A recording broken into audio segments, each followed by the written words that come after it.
In today's video, I'm going to be showing you guys how you can increase your FPS on Fortnite on your computer for the new Chapter 7 update. Now, I may not go over everything in this video, like fully optimization for Fortnite, but I'm going to show you how you can increase your raw FPS on your computer. I'll make separate videos on ping and stuff if you want. This video is just focused on FPS. Before we get into it, just subscribe to the channel. I'll make more tutorials like this every time. I'm being more consistent now, so you can expect more from me. Other than that, let's get on with the video. So what you first want to do is launch your Fortnite like I have right here. What you want to do is head over to the settings menu. Once you're here, you should automatically be in the videos tab. First option is display. Here you can choose between full screen, windowed full screen, or windowed. These two may not make too much of a difference. I think windowed full screen will give you a bit more FPS, but you can choose between full screen or windowed full screen. Just don't do windowed. Windowed is not a good option for this. Just choose between one of these two. Now, I have mine set to windowed full screen, and this automatically sets my resolution for me, which is the resolution of your monitor. For this next part, you want to always have the resolution of your monitor or your computer screen, your laptop screen, whatever it is. Keep it as your default resolution. Now, if you set it to windowed full screen, it automatically does it for you. However, if you choose full screen instead, you'll have to go through other resolutions. Now, don't bother trying to put this as low as possible. You'll just get the most blurry graphics for Fortnite. You can try and see if lowering it can be useful for your FPS and see if it's too blurry. Personally, I just keep it at the monitor refresh rate and just do that. Now, VSync, you should keep this off. This is pretty standard. If you want to boost your FPS in any game, you should always turn VSync off. All this does, if this is on, it decreases the amount of screen tearing on your screen.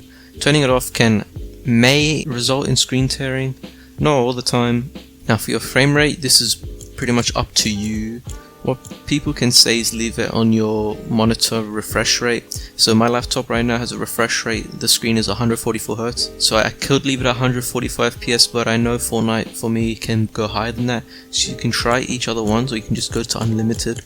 The only reason I choose for you guys not to do unlimited is if you don't want like constant spikes of like 100 FPS to 300 FPS that could get intense. So if you just keep it at a bit lower, it will be constant and smooth, very good for competitive if you're playing competitive. Me, I'll just keep it at unlimited because I don't mind the spikes. Now, for rendering mode, Chapter 7 has like fixed bugs for this, so you can choose between two options, either legacy performance or performance. Now, legacy performance will give you higher FPS generally, but when you're in like big building battles and in-game, actually in action, you can get lower FPS as compared to performance. Performance can still give you that high FPS because Fortnite is a very intense game on the CPU, and performance is made so that it uses DirectX 12, which is very good and not going to give you those lag spikes when you're like in the middle of a battle. So yeah, this is pretty much for you and up to your needs, like if you're playing competitive or not.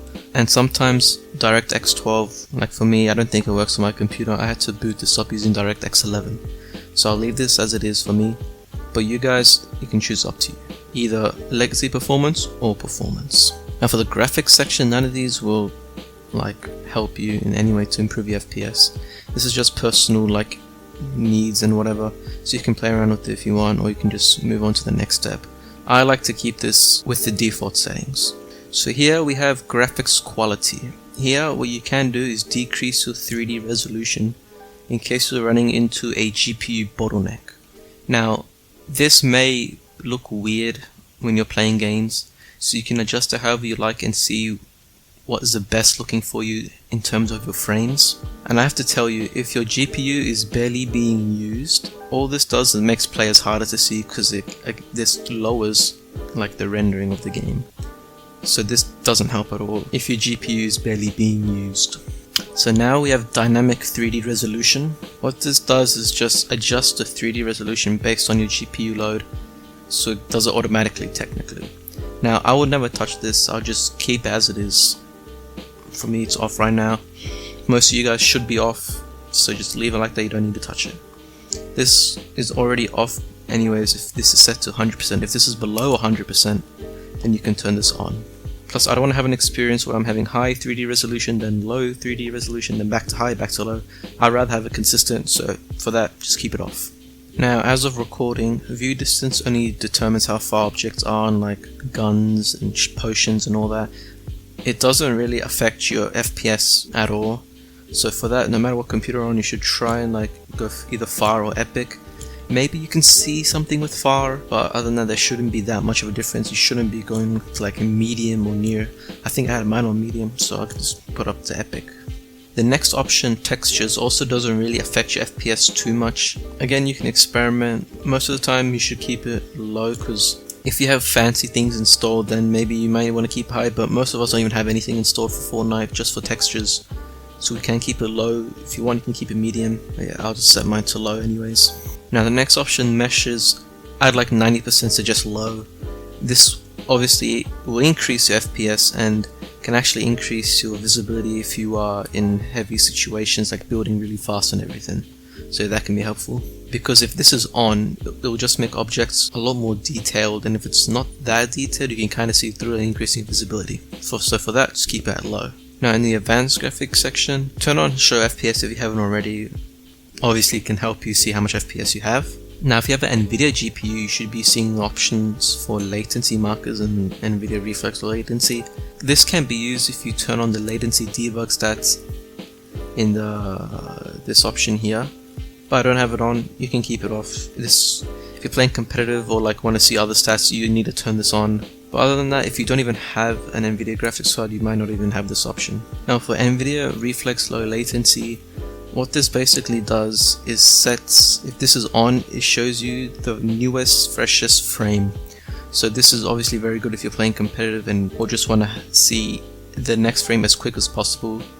This is obviously also dependent on your CPU as well. So trying it off and on will be personal, up to you guys.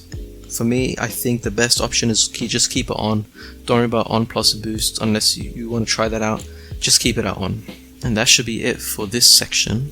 Now this next section you want to go to is the game section right here, the fourth option. From here, you just want to go all the way down. These won't really affect nothing. Just go all the way down to replays and make sure all of this is off. Recording replays in the background and just other highlights can take up a lot of hard drive space and just resources in the background, which can be used for Fortnite itself and the game rather than just, again, recording replays and highlights. So if you don't really care about that stuff, most of you probably don't even really care about recording your replays. If you do, you can keep it on. But if you don't, just turn it all off. And yeah, that is pretty much it for the actual Fortnite settings. I can show you some mainly on the PC, so I'll get to that now. And remember, after making these changes, click on apply at the bottom. So I'm on my computer. The first thing you want to do is search up game mode on your window. Press enter for the game mode settings and make sure game mode is on. Obviously this optimizes your computer for play and turns things off in the background. Self-explanatory, just keep it on. After you're here, just go into graphics and make sure optimizations for window games is on. And yeah, what this basically does is reduce your latency and uses features to help present your game in a more and high FPS manner. If you're using the legacy performance mode, which I mentioned earlier in the actual Fortnite settings, turning this on will basically uses a newer presentation model which makes it run a lot better. However, if you're using the new performance mode, this doesn't really do anything. However, I still recommend to keep it on because this can be used for other games as well. So making sure this is on, go to advanced graphics settings, open that and make sure hardware accelerated GPU scheduling is on. What this basically does is accelerating is mostly done in the CPU, but with this is on, the GPU can share some of that stress and not make it entirely on the CPU. So that's good if you have a really good GPU as well. And this is great for a CPU intensive game like Fortnite. And the next thing you want to do is scroll down for custom settings for applications. What you can pretty much do is select the apps you have and make sure it's using the best possible graphics. For example, Fortnite is already here. If you don't see your games here, just click on add a desktop app and then it'll open your files. And then what you want to do is just go through your files wherever it's saved. For me, it's saved on my hard drive. Go to Fortnite game, binaries, Win64, then there's a Fortnite launcher. You want to double click on that and click add. Anyway, once it's here, go on the drop down and make sure the GPU preference is on high performance. This means the computer will not be such as altering from power saving to high performance to power saving to high performance. This can help you make sure high performance is on 24/7 and can give you consistent high FPS. And that's pretty much it. The last thing I can teach you is to go search up choose a power plan on the Windows. Open that up, and usually you would see a high performance power plan here. I do not have it because my laptop's charged. If you have a computer, you should be able to see that. If you don't have this, like I do right here, what you can do, make sure in your settings on your system, go to power and battery, and make sure the power mode, again it's charging, is set to best performance. Now you can choose it for on battery as well, but again that will drain your computer so fast, so just keep it on plugged in for best performance. That's pretty much how you can boost FPS on your Fortnite games. If you found this video helpful, please be sure to leave a like, comment if you have any issues or anything happening. I might just find something or try and help you in any way, shape or form. I will make other Fortnite videos in the future. Comment down anything you want, like some sort of ping issue. I can definitely make a ping issue if you want. Now if you want to see other games like Roblox, how you can increase FPS on Roblox, I recommend clicking this video right here.